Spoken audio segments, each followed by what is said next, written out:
मनुष्य है ना हम, भय तो लगेगा ही।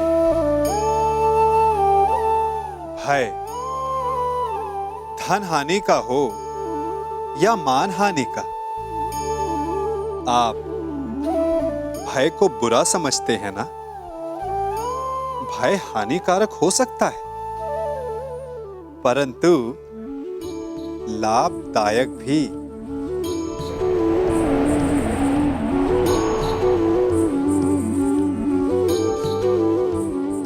सोचिए, किसी अनुचित कार्य के परिणाम का भय क्या आपको वो कार्य करने से रोक नहीं लेता? रोकता है, परंतु अनुचित कार्य हो जाने के पश्चात उसे संसार के समक्ष ना लाने देने का भय हमें एक के पश्चात दूसरी भूल करने पर विवश करता है। प्रयास करके हम अपना सम्मान बचा अवश्य लेते हैं, परंतु भविष्य में इसके परिणाम भयंकर सिद्ध हो सकते हैं। इसीलिए कोई भी कार्य करने से पूर्व उसके परिणाम को जानना जितना आवश्यक होता है, उतना ही आवश्यक होता है कोई भूल हो जाने के पश्चात उसे तुरंत स्वीकार कर लेना।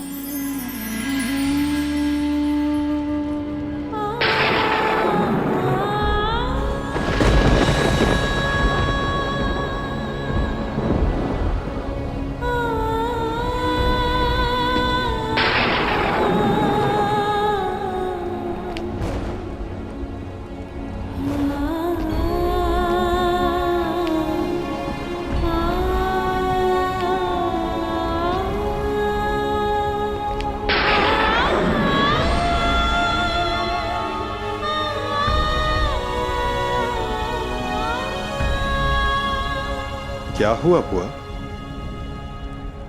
आप उदास हैं? उदास नहीं, चिंतित हूं। कृष्ण, क्या मैं अकेली हूं जो ये युद्ध नहीं चाहती? नहीं बुआ, आपके चाहने ना चाहने से कुछ नहीं होगा। जब वन में महाअग्नि लगी हो और एक वृक्ष को छोड़कर शेष जलना चाहे, तो अग्नि कौन रोक सकता है? मैं वृक्ष नहीं हूं माधव, मनुष्य हूं, एक माता हूं। इसलिए मैं नहीं चाहती कि ये युद्ध हो। अपने पुत्र के लिए चिंतित हो बुआ? प्रतीत होता है कि आपके मन पर कोई बोझ है। उतार दीजिए बुआ।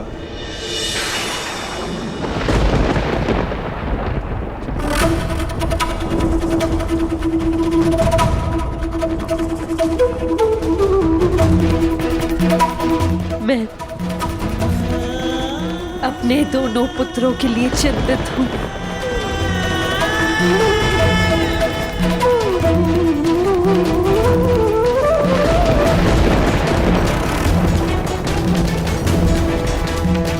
दोनों पुत्र, परंतु युद्ध तो केवल अर्जुन कर रहा है ना? अर्जुन के जीवन के साथ साथ मैं कर्ण के जीवन के लिए भी चिंतित हूं।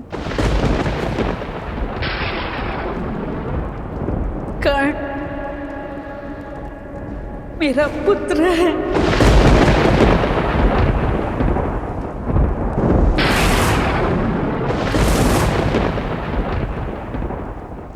मेरा सबसे बड़ा पुत्र।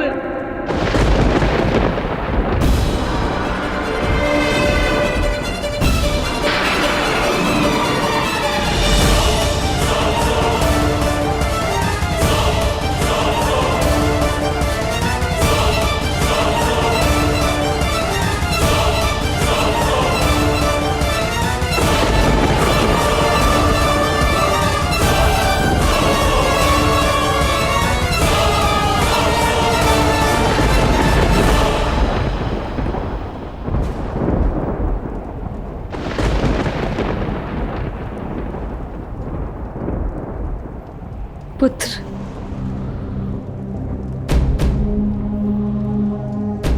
मैं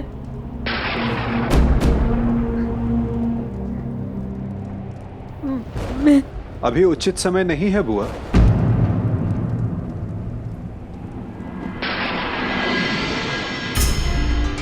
किस बात का उचित समय नहीं है वासुदेव? भावुक होने का, अपने मन और कर्म से नियंत्रण खोने का।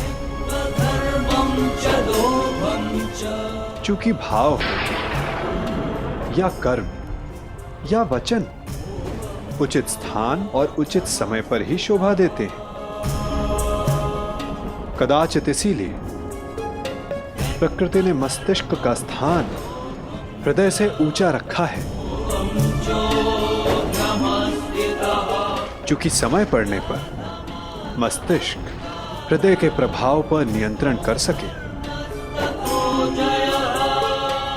कदाचित कल के द्वंद्व के लिए तुम यहां कुंती बुआ का आशीष लेने आए हो ना कर्ण? नहीं, मैं बस प्रणाम करने आया हूं।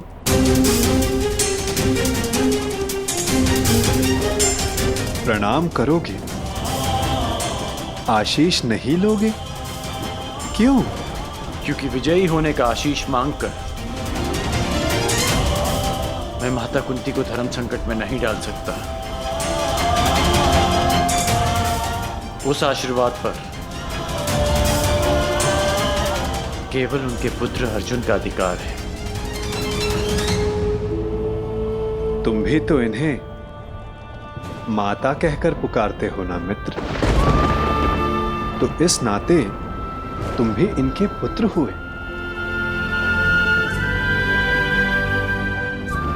आशीर्वाद पर अधिकार तुम्हारा भी उतना ही है जितना अर्जुन का।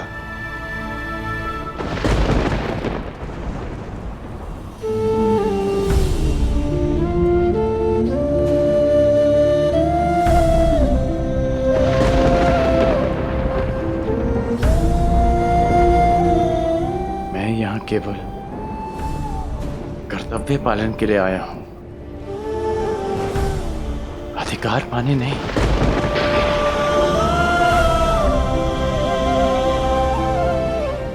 जैसा मैंने अभी कहा कि विजयी होने के आशीष पर केवल अर्जुन का अधिकार है, मेरा नहीं।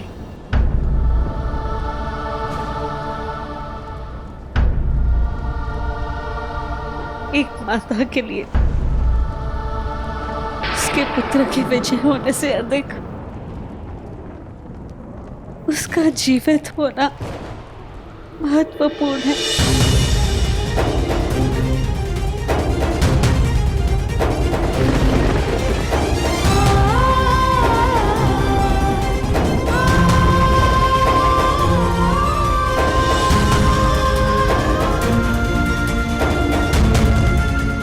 आयुष्मान भव पुत्र।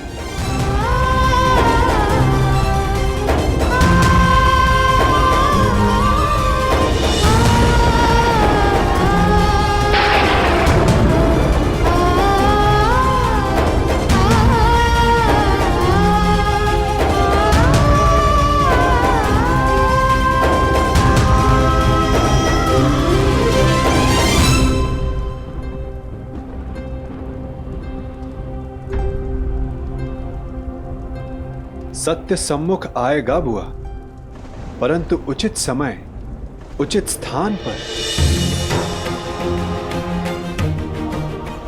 और वो समय कब आएगा? ये समय आपको स्वयं बतलाएगा बुआ। बुआ हूं ना तुम्हारी, और भक्त भी। क्या इस युद्ध को रोक सकते हो?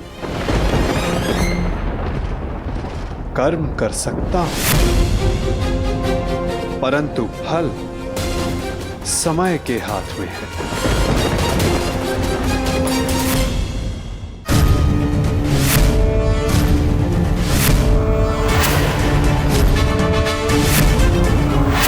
न्यायानाम् अधिकाराणाम् प्राप्त्यर्थम्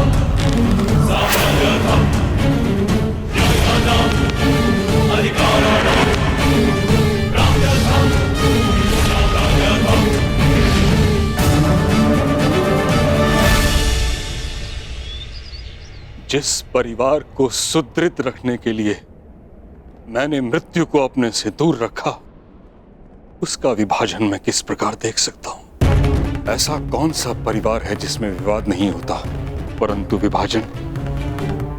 क्या यही एक समाधान है? मुझे अपने कानों पर विश्वास नहीं हुआ था विदुर। वासुदेव जैसा विद्वान और बुद्धिमान विभाजन का सुझाव देता है। यदि मेरे वचनों से आपको पीड़ा पहुंची है तो मैं क्षमा प्रार्थी हूं गंगापुत्र,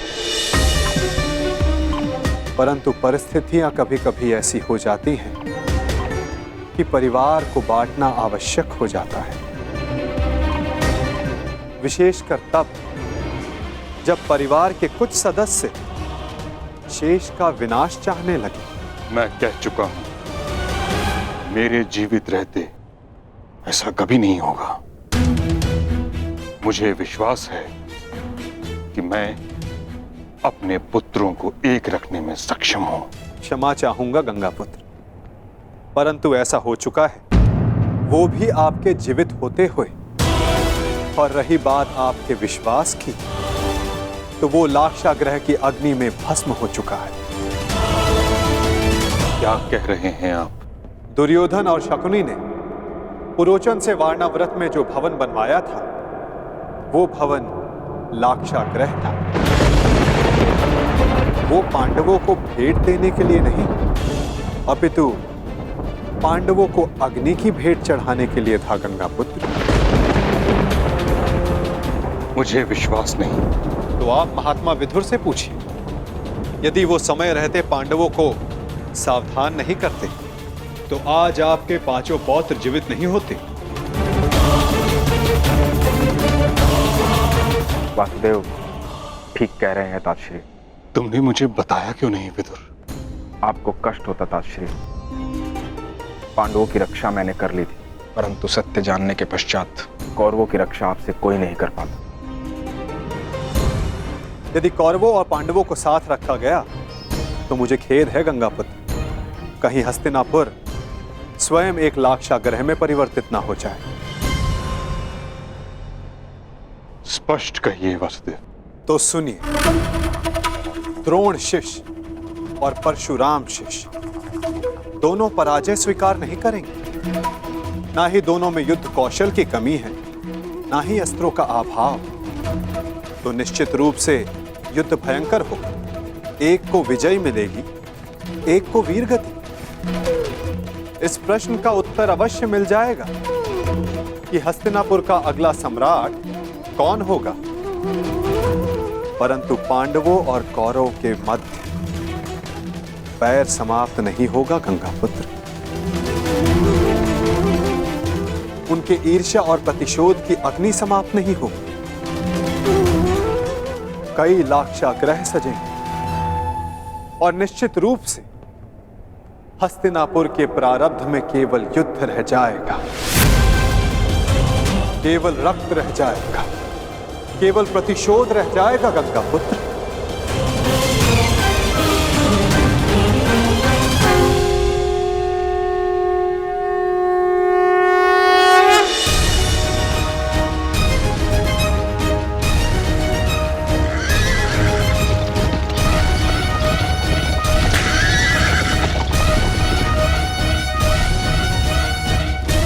दो योद्धा युद्ध के लिए प्रस्थान कर रहे हैं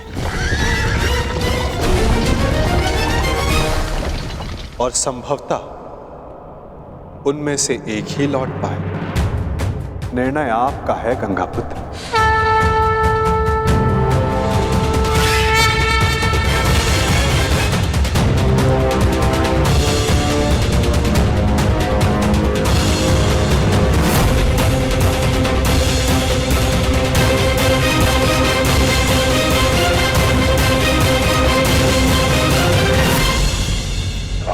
हमारा द्वंद्व आज पूर्ण होगा। आज सूर्यास्त भी तुम्हारी रक्षा नहीं कर पाएगा। और ना इस बार मेरे पास तुम्हें छोड़ देने का कोई बहाना होगा, क्योंकि ना तुम ब्राह्मण वेश में आए हो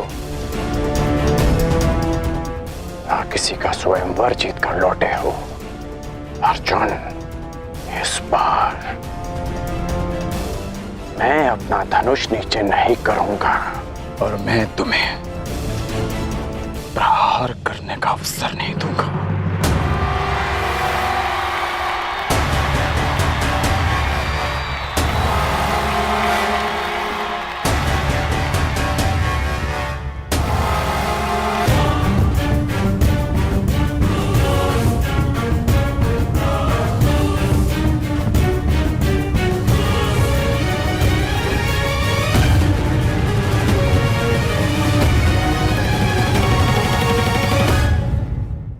कर्ण और अर्जुन द्वंद्व के लिए प्रस्तुत है महाराज।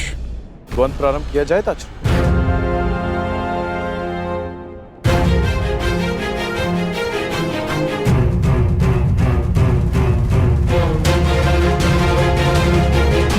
और कोई विकल्प भी तो नहीं।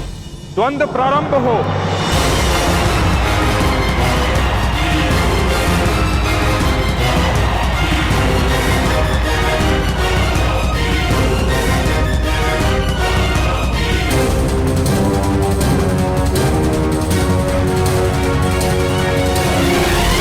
ये द्वंद्व नहीं, तुम्हारा सौभाग्य प्रारंभ हो रहा है मेरे होने वाले सम्राट।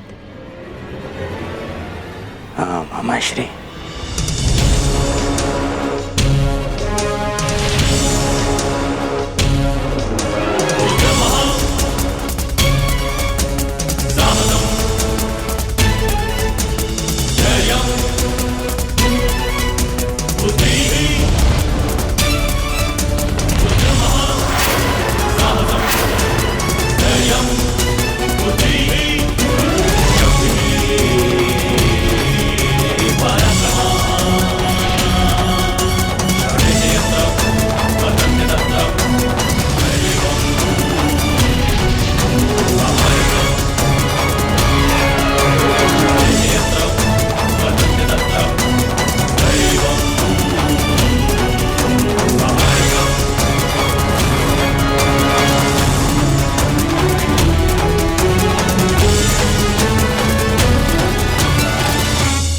रुको।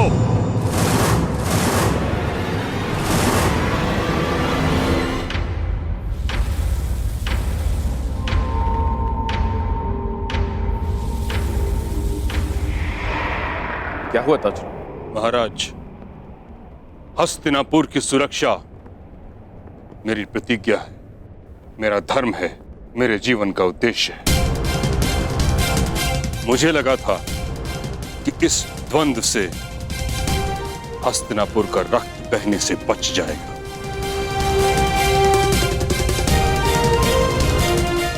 परंतु अब मुझे प्रतीत होता है कि यह द्वंद्व हस्तिनापुर के हित में नहीं।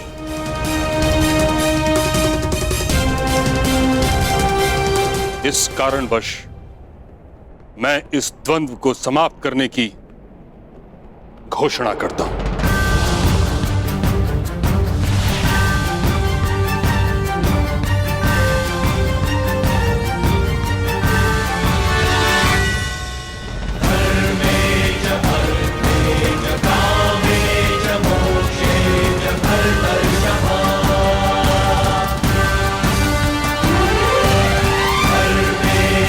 क्योंकि आज अंगराज की विजय हो या अर्जुन की,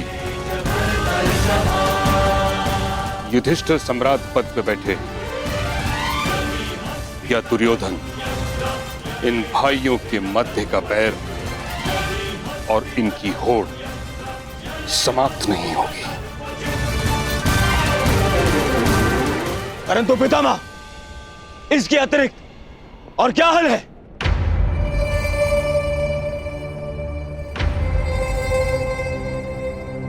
विभाजन, विभाजन, विभाजन।